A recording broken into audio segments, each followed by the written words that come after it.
Hello साथीभाइ हैन आज फेरि म न्यू कटिङमा परेको छु है। यहाँ छ मेसिन चाहिँ अगाडि एउटा 140 छ है, त्यसले चाहिँ ट्र्याकलाई हिर्काउँदै जाँदैछ र म चाहिँ पिछेबाट ब्याक कटिङ दिँदै लागिँदैछ अगाडि है।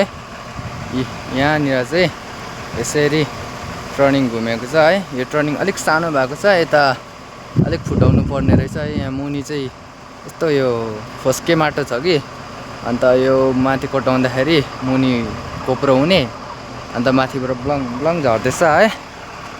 यस्तो छ। आज चाहिँ यहाँ टर्निङदेखिको चाहिँ यता परसम्म मैले डाउन गरिसकेँ। यहाँ माथिदेखिको चाहिँ है, यता अगाडि छ एउटा 140 चाहिँ यहाँ अब टर्निङ घुमाउनु पर्ने हुन्छ। हेर्नुहोस् है त।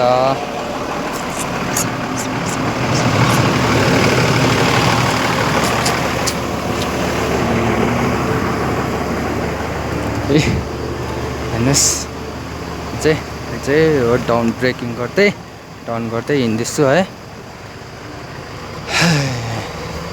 हत्तु भयो गाइस, हत्तु भयो।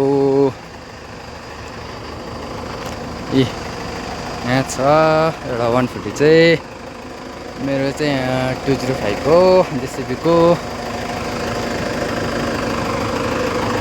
हेर्नुहोस् है, यहाँबाट चाहिँ उहाँ माथि छ है अर्को, त्यहाँसम्म चाहिँ अलरेडी उताबाट खनेको छ। उताबाट खन्नु नदिएको कारणले चाहिँ यताबाट ल्याउनु पर्यो है। यता अब यहाँबाट चाहिँ यस्तो टर्निङ घुमाएर चाहिँ यस्तो लानु पर्छ गाइस।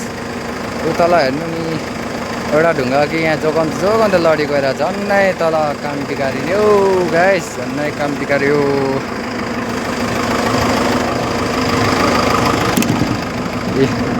यहाँ चाहिँ यहाँबाट चट्टै टर्निङ घुमाउनु पर्छ गाइस, चट्टै। बिचारा यसको चाहिँ अगाडिको सिसै छैन गाइस, धुलोले बिजोक्ने हो, धुलोले बिजोक। ल त गाइस, आजको लागि यति नै है। अब यहाँ अलिक सरदारहरू छेउमै छ है, छ अहिले बादमा भेटौँ है त गाइस।